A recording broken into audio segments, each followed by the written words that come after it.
What an unforgettable night it was at the third annual No Regrets ReLoaded podcast is on the air. Dave Bradshaw here with James R. Kennedy to discuss all of the fallout from an incredible night in Manchester this past Saturday, and also a very eventful episode of Loaded on Sunday. So we have much to discuss. Mr. Kennedy, how are you? Oh, God. Honestly, Bradshaw, I am sick. And I don't mean mentally. I've heard you speak about me in the locker room and say I'm sick in the head and all the rest of it.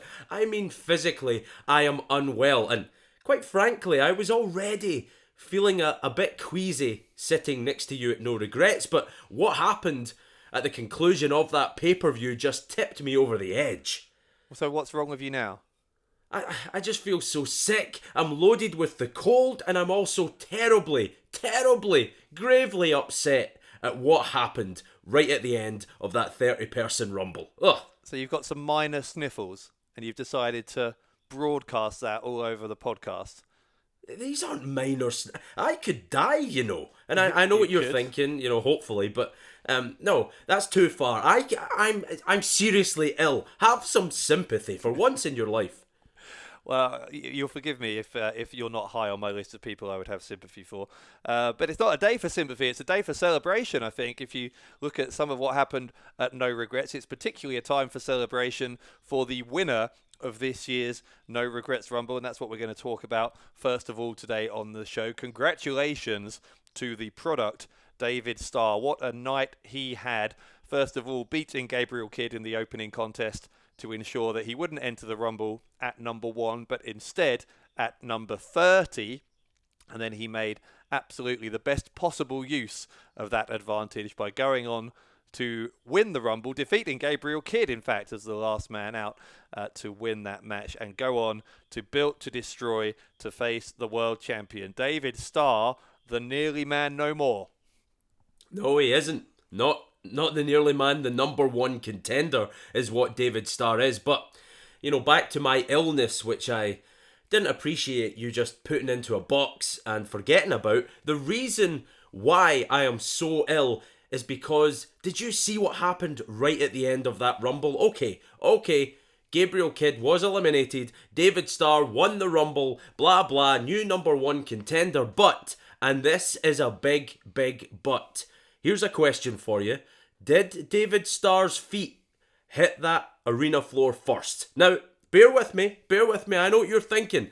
I always cast these aspersions at you, Bradshaw, with all these conspiracy theories, and I am not for 1 second suggesting that the product David Starr hasn't had a long road to success. I'm not saying he wouldn't deserve to win the No Regrets Rumble. However, could Gabriel Kidd be aggrieved at the finish to that match because that pile driver on the ring apron delivered by David Starr, I have a feeling that David Starr's feet maybe hit the floor first before Kidd's did. What do you think about that? I knew it. I knew you would try and weasel your way into finding some kind of means to take the shine off Starr's victory by putting some question mark over it, by saying that Gabriel Kidd somehow got robbed of victory. Look, yes, it was close. It was, for those who didn't see it, both men ended up on the ring apron. Starr hit a pile driver on Kidd. Kidd collapsed to the arena floor, and Starr fell down to the floor as well. I'm pretty sure it happened just to the side of us. It was right near us, and I'm pretty sure Kidd hit the floor first. But it doesn't matter what I think. What matters is there were 2 referees, both within 5 or 10 feet of the action, and both of them convened. They both had a discussion about it, and they both agreed Gabriel Kidd hit the floor first. David Starr, completely legitimate as the winner of the Rumble. So there's a referee decision. In fact, it came from 2 referees. It looked like the right decision from where I was sitting. You won't admit it, but I'm pretty sure it looks like the right decision from where you were as well. So can we just dispense with this nonsense that there is some kind of question mark over David Starr's victory? Well, my vision, was obscured. Not only, by the fact that all these people were spilling beer and all sorts of alcoholic beverages over us from the crowd because they were so excited at what happened, but also one of those referees just so happened to be in my line of sight. So I couldn't fully see what happened. You're right, they did seem very clear themselves. Both referees agreed that David Starr won the No Regrets Rumble. But all I'm saying is this.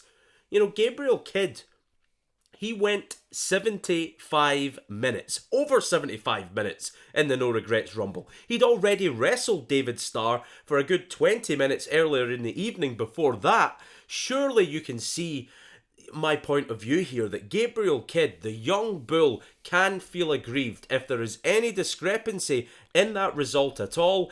The young bull deserves to have that discrepancy reviewed. I don't think he can feel aggrieved. I think he can feel disappointed. And I said this somewhat magnanimously, given the way Gabriel Kidd has behaved in the past year or so. But I said, credit where it's due. Gabriel Kidd, after losing that number 30 spot, having to enter at number 1, he did put in a real, well, I'll say it, an Iron Man of a performance, right? By lasting 75 minutes and being in the last 2 of the Rumble. But he came second. He didn't come first. And that's the bottom line of it, isn't it? Ultimately, the only championship match goes to the person who finished first, and he didn't finish first. So it's not that he can feel aggrieved, because when you say aggrieved, that suggests that in some way he was robbed. And I've just established with you that he wasn't robbed. So, yeah, I mean, congratulations on a good performance, but you didn't win. Well, whatever way we slice it, whether it's controversial or not, and you seem to think it certainly isn't controversial, the referees agree with you, the result stands. David Starr is the new number 1 contender, and look at the tantalising prospects that we now have ahead of us. Look at the guys that David Starr, and sorry, I called them guys, the men, because both these men certainly deserve to be called that, Rampage and PAC. They're going to meet for that Defiant World Heavyweight Championship very soon, and then David Starr will wrestle the winner of that match, whoever it may be, at Built to Destroy on June 29th. Bradshaw, these are some seriously tasty matches that we have ahead of us. Yeah, we've had a couple of questions about those very issues you were talking about. Thank you for all of your questions. As always, we've had a record number of them this week. There's lots of people talking all over the world about what happened at No Regrets on Saturday night. Swag Perfect 88, thank you for your question, saying David Starr has another opportunity at the Defiant World title. He's come so close so many times. Will he get it done this time? Or is it back to the drawing board? We've also had a question from KC, the random guy, says, we saw PAC state his claim to the Defiant World Championship. What would happen if he challenges and wins the title? Would anyone be able to take the title from him? All right, we'll address those both in turn. Now, before we came on air, you and I were talking briefly about David Starr, and you weren't entirely in agreement before we came on air about this point that I said David Starr no longer the nearly man. You said he still is. Do you want to explain what you meant? Well, yes, if you would allow me the honour of explaining myself. All I mean by this, when I say that technically David Starr is still the nearly man. Yes, he's the number 1 contender, don't get me wrong, but there's still a hint of that nearly man thread about his career. And here's what I mean. Yes, David Starr won the No Regrets Rumble. Yes, he defeated Gabriel Kidd to do it.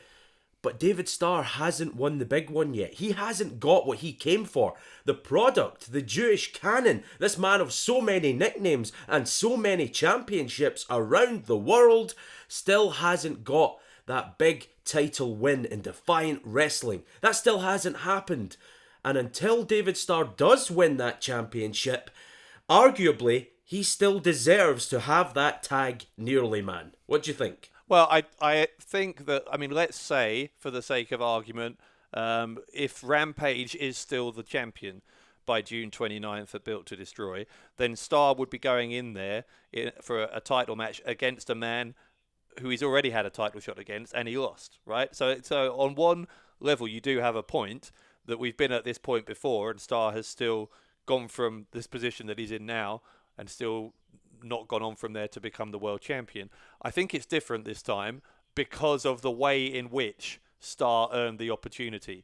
David Starr beat 29 other competitors to win the biggest match in terms of numbers in Defiant Wrestling, the No Regrets Rumble, and to not be able to ride that wave to some kind of world title success seems quite implausible to me. I think David Starr is is just on an unstoppable roll now. And I think even against, if it is Rampage or if it's PAC, uh, I I don't know. I don't know if there's anyone on earth right now who could get in David Starr's way of claiming what he wants, which is the Defiant World Championship.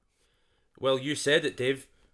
David Starr has been at this point before, and more pertinently, he's been at this point against Rampage. Now, to your point, if that is indeed the match we see at Built to Destroy, David Starr versus Rampage, mentally, will that previous title shot and that previous defeat come back to haunt David Starr? Will that be in the back of his mind? Because I know what you're saying. Yes, he's on a roll and he must be on an incredible high right now. He won that No Regrets Rumble and that is no mean feat. But neither will be ousting Rampage, especially a Rampage manipulated and controlled by a maniac like Rory Coyle. It's going to be so difficult for David Starr not only to beat the Rampage of old, but beat this new Rampage as well. Now, if it's indeed PAC that David Starr faces at Built to Destroy, I say that PAC has to enter that match as the favourite. You see what this man is doing around the wrestling world. He's been so impressive in Defiant wrestling as well. So, all I'm saying is this. David Starr still hasn't got what he wanted. He still hasn't won the big one. Well, true. I just think, and I just repeat what I said to you. I think David Starr is in such a position now that he will believe wholeheartedly that he can do this. And I think you're right, actually, that David Starr was his own worst enemy occasionally in the past in terms of beating himself up psychologically about where he'd tried and failed before. But he has overcome that. It's not just the 29 other competitors he defeated in that Rumble on Saturday night. I think in a way he overcame his own inner demons there as well, because there would have been so many questions. He has been close before. He would have been asking himself so many times, can I do this? You know, he goes into that night last Saturday. At the start of the night, he was still number 1 in the Rumble, not number 30. He was number 1. So the odds were stacked high against him. You know, Saturday afternoon, the chances of him walking out as the winner of the No Regrets Rumble were pretty slim before that opening bell on Saturday night. And somehow, when the smoke cleared, he still walked out as the number 1 contender. So I think any self-doubt he had will probably have been completely washed away by what happened. So I don't think the psychological battles maybe that he's had with himself in the past will be an issue, and that's one of the main obstacles that's been in his way. Now, in answer to the other question we had there, which was about whether PAC can win the world title and whether, if he does, whether anyone can beat him. I mean, that's the big question, isn't it? You know, that's the $1 million question. We know, as you said, that we're going to get Rampage versus PAC, and what a match that will be on Loaded in June. I've got no idea, honestly, no idea who wins that, because other than that one blip against Rory Coyle, which resulted in obviously Rampage winning the title back and becoming a much more vicious, much more dangerous, Coyle-controlled version of Rampage. Apart from that 1 month where Coyle was champion, Rampage has been utterly indestructible in Defiant for over a year now.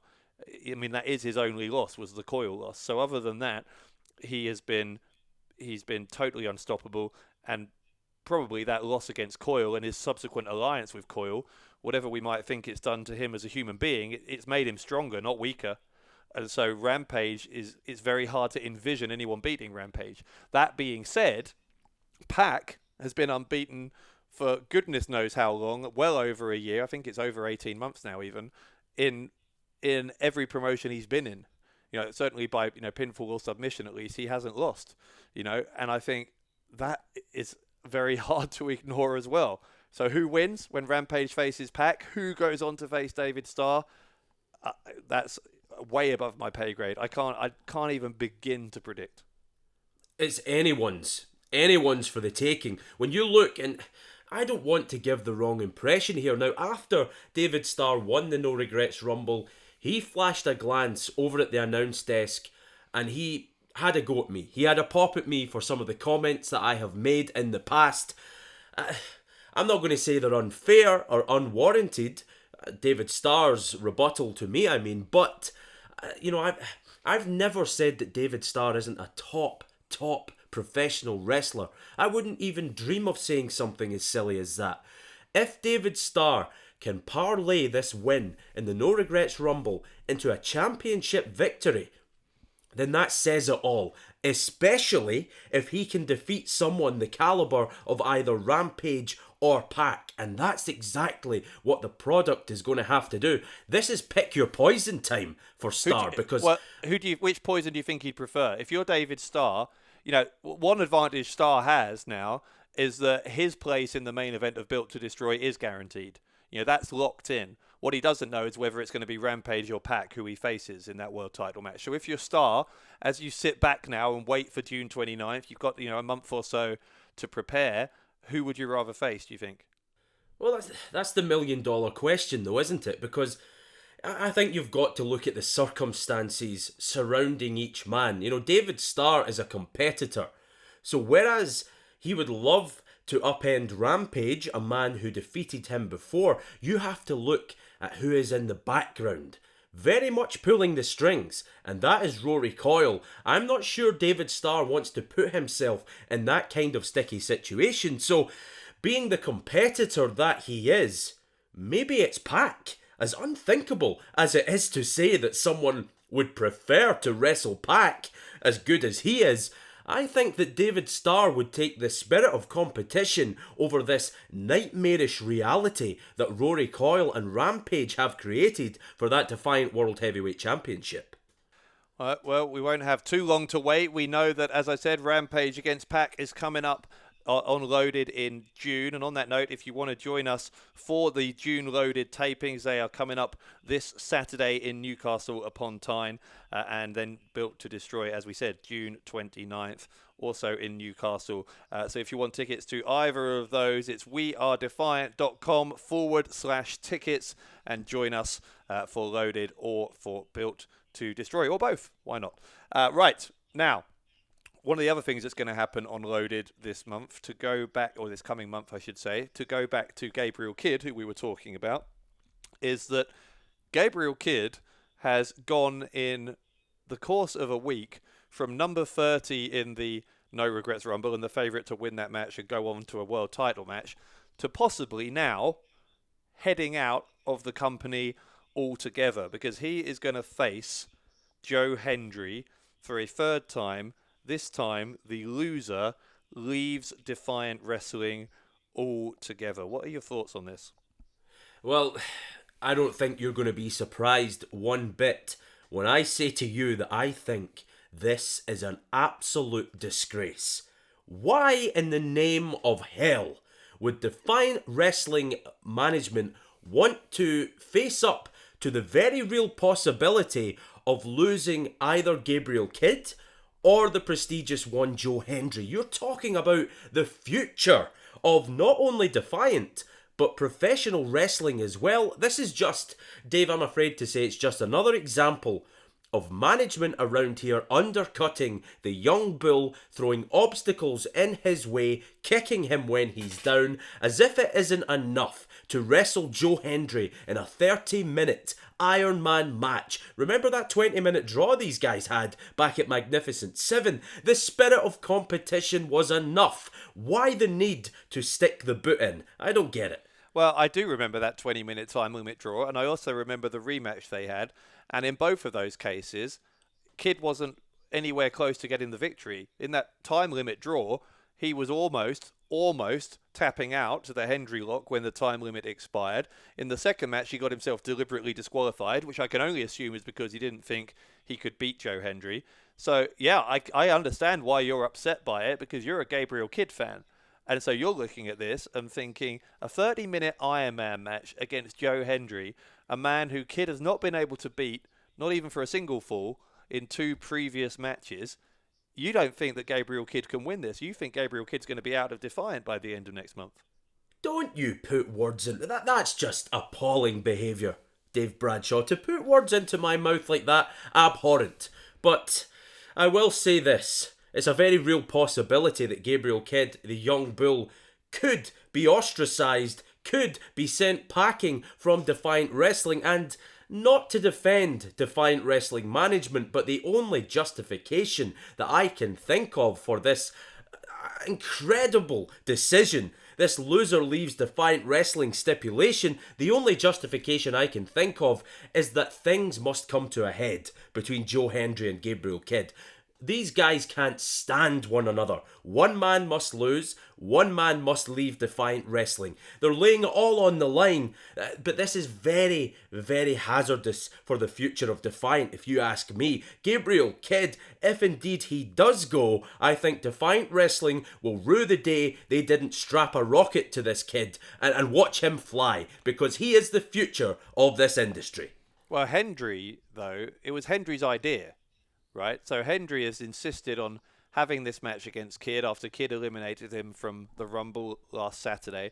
And Hendry said, enough is enough. This has got to end.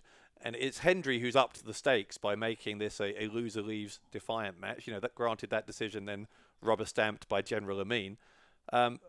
Why is Hendry doing that? I mean, does that mean, is Hendry so confident that he can defeat Kidd that he sees this as an opportunity to finally rid Defiant of the young bull? Is it that, I don't know, what do you think? What is the motivation, if you're Joe Hendry, for making such a gamble? Because it is a gamble. Gabriel Kidd, whatever you think of him, is an incredible talent, and we know that from the 75-minute performance he put in the No Regrets Rumble.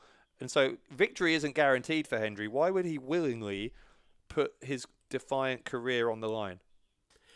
In some of the conversations that I've had in the past with the prestigious one, Joe Hendry, it has become abundantly clear that Joe Hendry works at his best when he is under some kind of pressure. Now, he once told me that the very reason for putting himself forward for Team Scotland in the Commonwealth Games is, after you make something like that public, that you have that objective in mind, you have no choice but to see it through, and that pressure is something Joe Hendry thrives on. I've said it many times before, the man is a born winner. He sets his sights on something, he finds a way to get it done. That's just his, modus operandi. That's what he does. He is a winner by nature. He was born that way, he will die that way.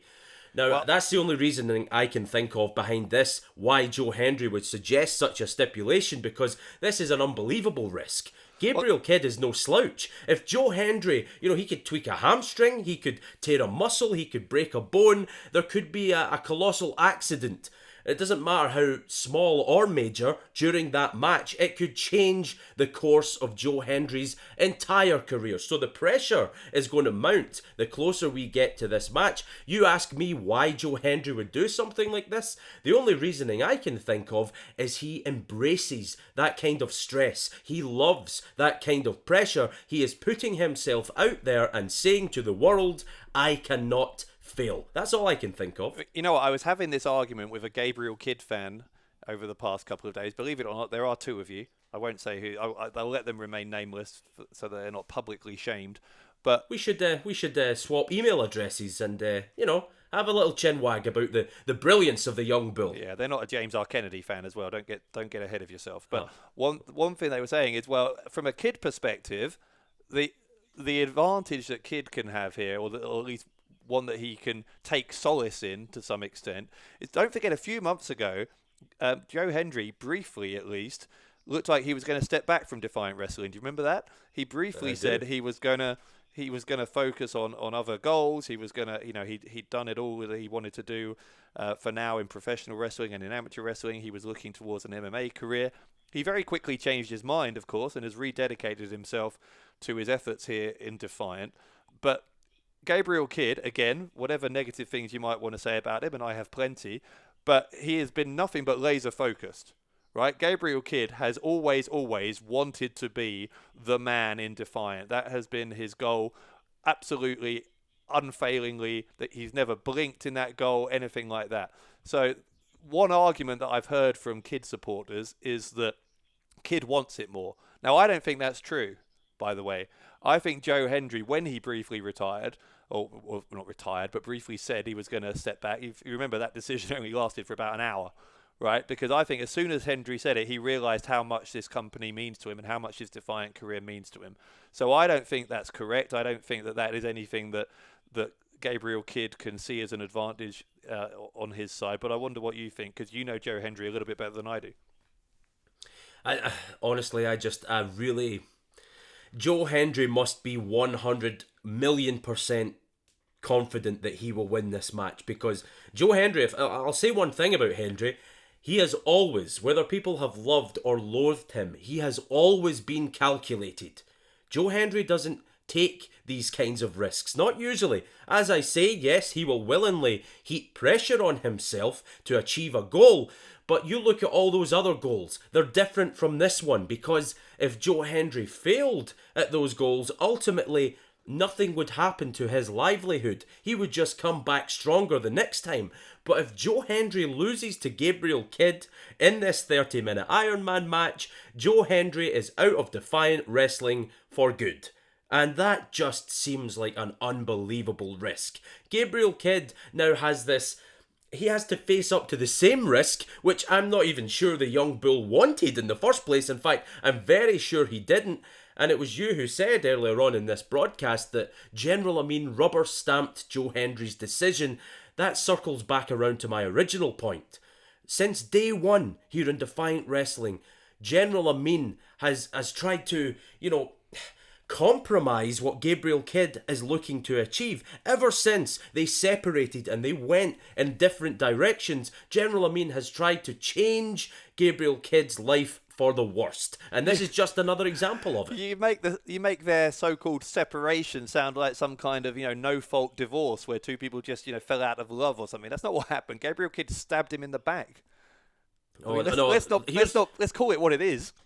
Here's what happened. Now, I heard on the grapevine that General Amin owed Gabriel Kidd money, and he wasn't willing to pay it back. So Gabriel Kidd, he had to look out for himself. He invests in himself, and he didn't want to, pal around with someone who would steal money from his pockets. So he had to distance himself from Prince Amin and go off and do his own thing. That's what I heard happened. Well, look, we're not going to dig up old debates from over a year ago, but I just wanted it on record that what you're saying about how that happened is historically inaccurate, shall we say. We'll come back to General Amin in a minute, because he's made quite a few big decisions this past week on Loaded, and we're going to talk about a few of those. Just before we move away from this Kidd and Hendry thing, though, one example of how good Joe Hendry has been in recent months and how he's really in the zone, so to speak, as he heads into this match against Gabriel Kidd is the match he had on Loaded this Sunday. It was against a man who debuted 24 hours earlier in the No Regrets Rumble on Saturday night, CJ Banks.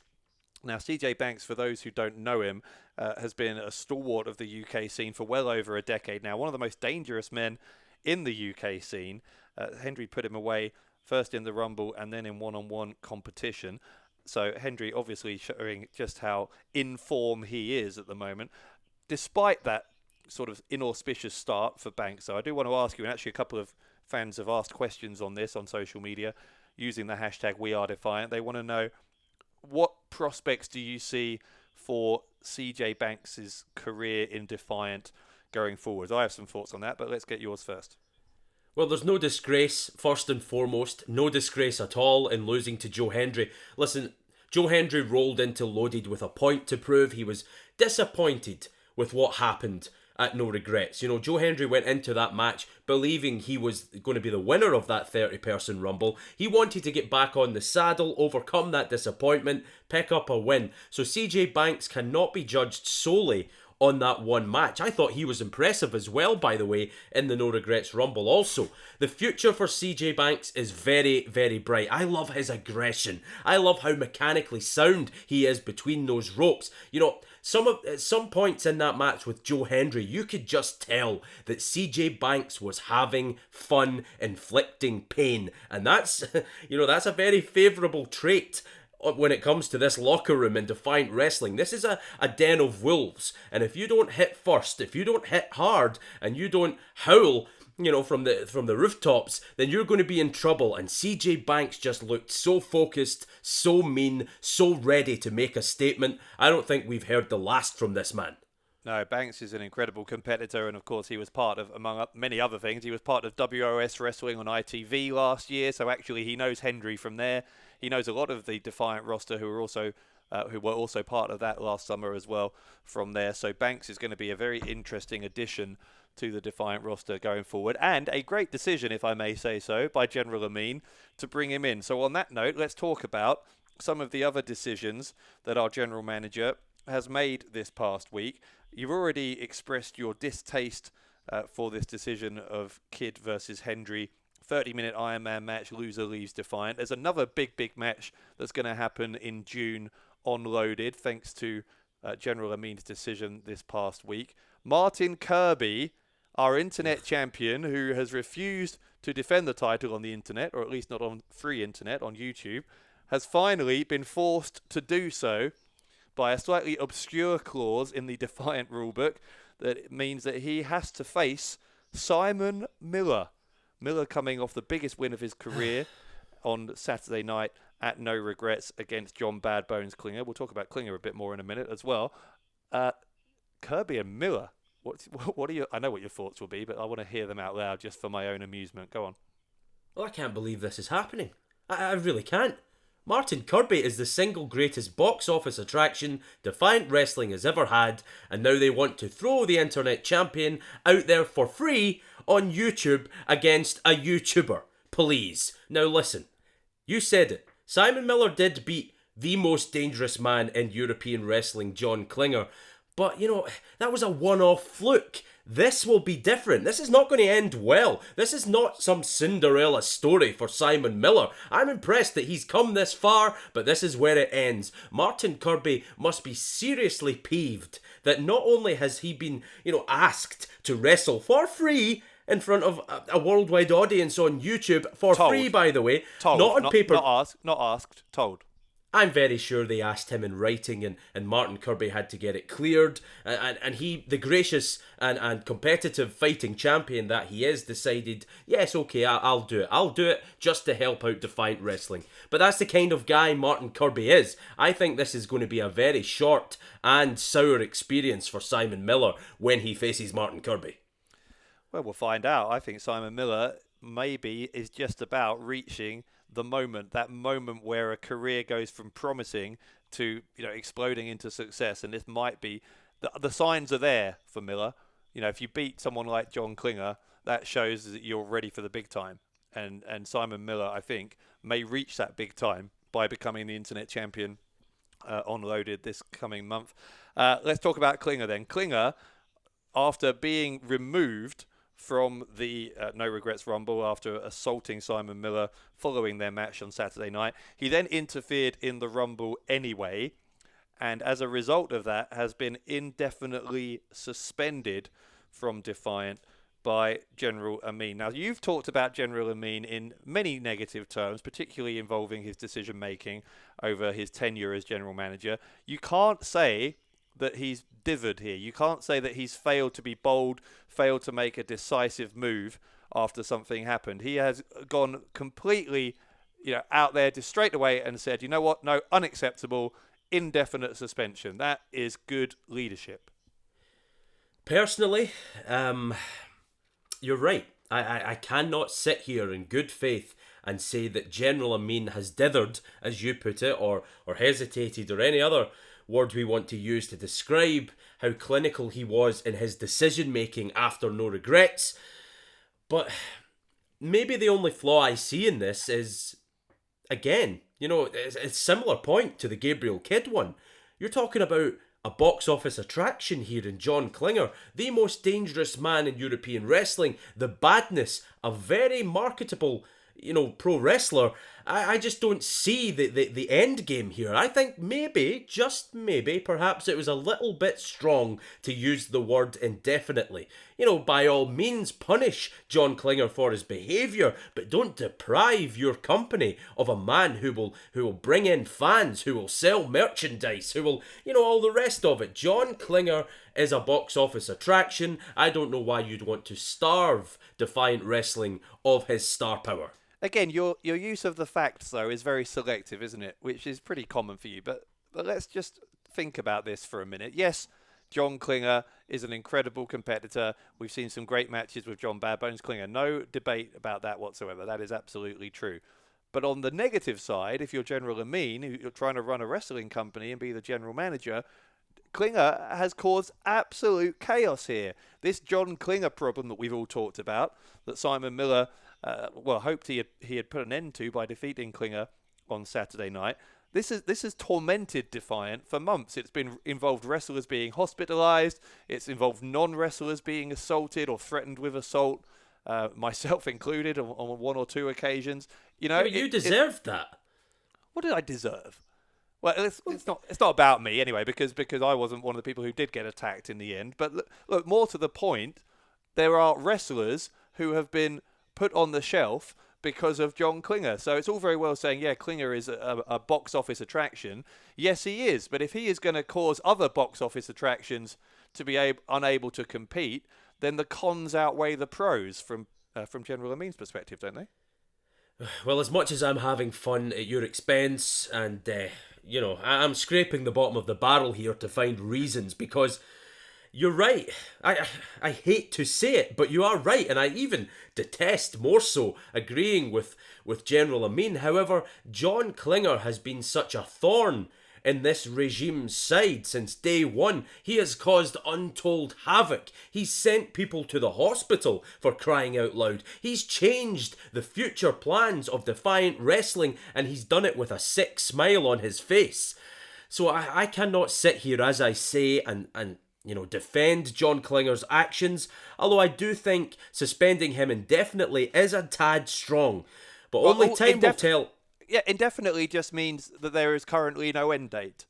That doesn't mean there will never be an end date. That decision can be reviewed in the future. General Amin can decide when or if he thinks Klinger has sat on the bench for long enough and can be brought back. But it's up to what he's doing is he's keeping the power in his hands here, General Amin. He's saying, I will determine at some future date if and when you will be brought back. That's what indefinite means.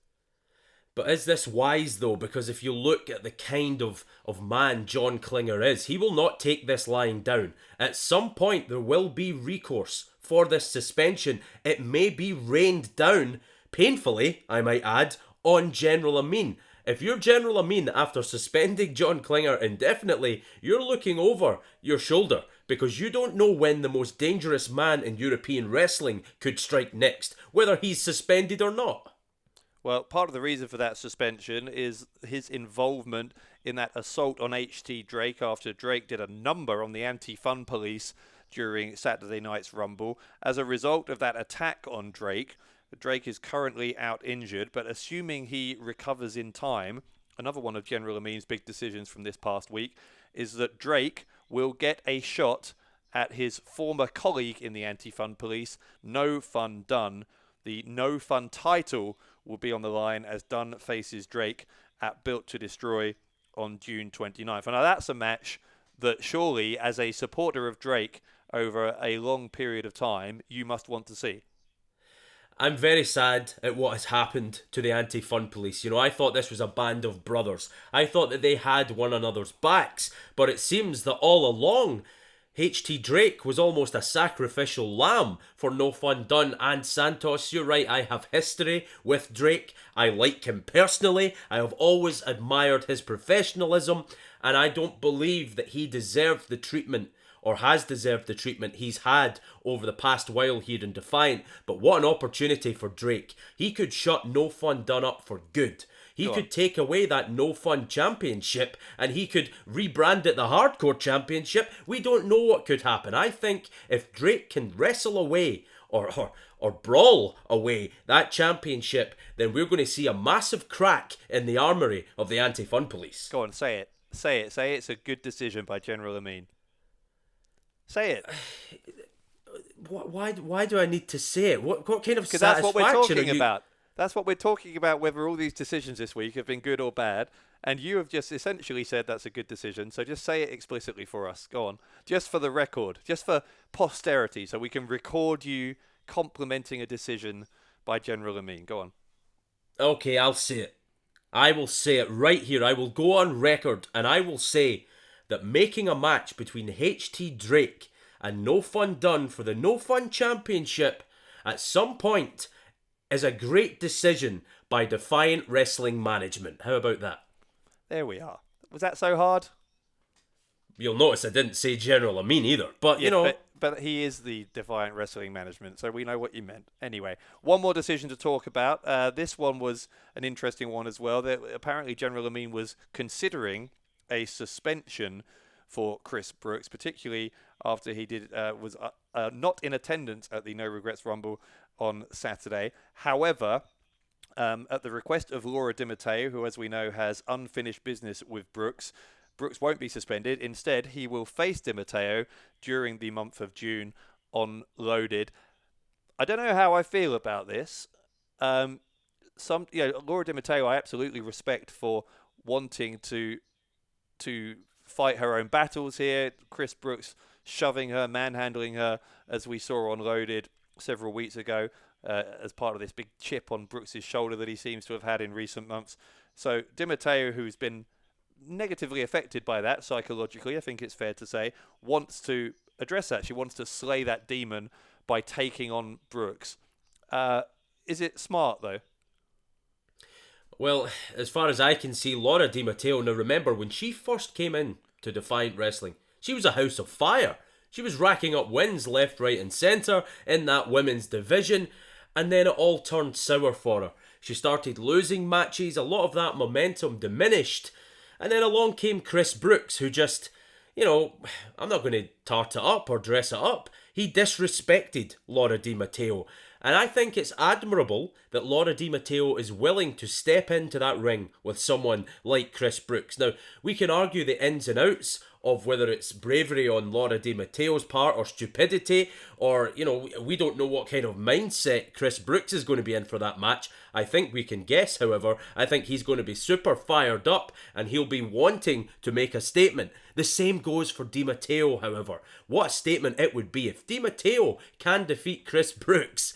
That sends out a huge message that not only is she dangerous in the women's division, but she might be dangerous elsewhere as well. I'm not sure that Brooks will be fired up, I actually wonder whether Brooks will, because you know what Brooks is like, especially recently. You've heard all these rants he's had about Defiant management. He's got this victim complex, does Brooks, and I wonder whether he'll say, oh, what, you're making me face Laura Di Matteo? He thinks he should have a world title shot immediately. And so anything other than that, he thinks is disrespecting the wrestler that he is and how important he is to the British wrestling scene. So I think Brooks is going to see this match being agreed to by General Amin as another sign of disrespect towards him. It could be. You could be absolutely 100% bang on because, and I've said this too many times on this podcast, but you're right. Chris Brooks does want to be at the very tippy top level of Defiant Wrestling. He might see this as a slap in the face that he has to lower himself, and I'm putting words into Chris Brooks' mouth there. He has to lower himself to face Laura Di Matteo, or however he might word it. But at the end of the day, when that bell rings, I think that Chris Brooks is a competitor. And I don't think he wants to, risk losing any match. It would be embarrassing to lose any match. He's already walked out on one. He walked out on that fatal four-way match that he was a part of a few weeks ago. Remember that? Yeah, I mean, it's not like he's past. It's not like it's beyond him to decide that he's being so disrespected in his own mind. He's got such an inflated sense of his own importance that if he doesn't get what he wants, he just won't show up. But people change. We can't use past transgressions against the roster. That would be foolish. Chris Brooks of yesterday is not the same Chris Brooks of today and not the same Chris Brooks we'll see tomorrow. And to that point, that makes him even more dangerous because I did not see this change in attitude coming in the first place from Chris Brooks. Without being, offensive to his career or I don't want to insult the man, put it that way. But I just got the impression that Chris Brooks was happy to be in Defiant Wrestling, not content necessarily to not be at the top, but I thought he loved performing in front of the Defiant fans. Apparently not. Apparently that's not enough for Chris Brooks. He wants more, and if he destroys Laura Di Matteo, he can then march into General Amin's office and demand more. All right, well, we'll see. Hopefully Brooks shows up. Hopefully he will take on Laura Di Matteo on Loaded during the month of June. That's going to be one of several big matches we've talked about today. Obviously, Rampage taking on PAC in June as well. We're going to have Gabriel Kidd against Joe Hendry in a 30-minute Iron Man match where the loser leaves Defiant forever. And Martin Kirby forced to defend the Internet Championship against Simon Miller on Loaded over the coming month as well. So what a month of action it's going to be on Loaded, headed into Built to Destroy on June 29th. And on that note, the Loaded tapings for the month of June take place this Saturday in Newcastle. As I said earlier, tickets available still at wearedefiant.com/tickets, and tickets for Built to Destroy available there as well. Right, that is just about going to do it for this week's podcast. Apart from feeling sorry for yourself with this horrible bout of man flu that you're experiencing, have you got any other plans for the week ahead? Well, I'm going to mope around feeling sorry for myself all I like, and I'll tell you another reason why I feel sorry for myself. I can't believe that no gorgeous women took me up on my offer for no regrets. All I wanted, Bradshaw, was for someone who wasn't you to accompany me to ringside, but, I will say this. It's probably a good thing that they didn't, because did you see that jacket that I was rocking? Whoever accompanied me to rings... I couldn't miss it, could I? I knew you'd get a snipe in somewhere, but listen, they would have only found themselves playing second fiddle to that fashion masterpiece. But I'm still annoyed, so I'll tell you what I'm going to do. I'm cancelling my plans to send out a similar offer for Built to Destroy. So all you people, if you can even be called such, can go straight to hell. Buy a ticket. You belong on the other side of the barrier. You don't deserve to walk down the aisle with me. But, if you fancy following me on Twitter and Instagram, Who would? After you just insulted everyone. Why would anyone follow you? I'm not following what you mean. But anyway, Sorry. at Top Class Kennedy. Do it, or I'm going to get Bradshaw to beat you up. Well, great. Good. Well, why would I do anything you say? Anyway, people can follow me on Twitter at Dave Bradshaw, on Instagram at Dave Bradshaw83. By the way, this podcast nowadays, we've mentioned this before, but just in case you're not aware, we are on YouTube, obviously on the Defiant Wrestling channel. We're also on iTunes. We are on Spotify and Stitcher as well.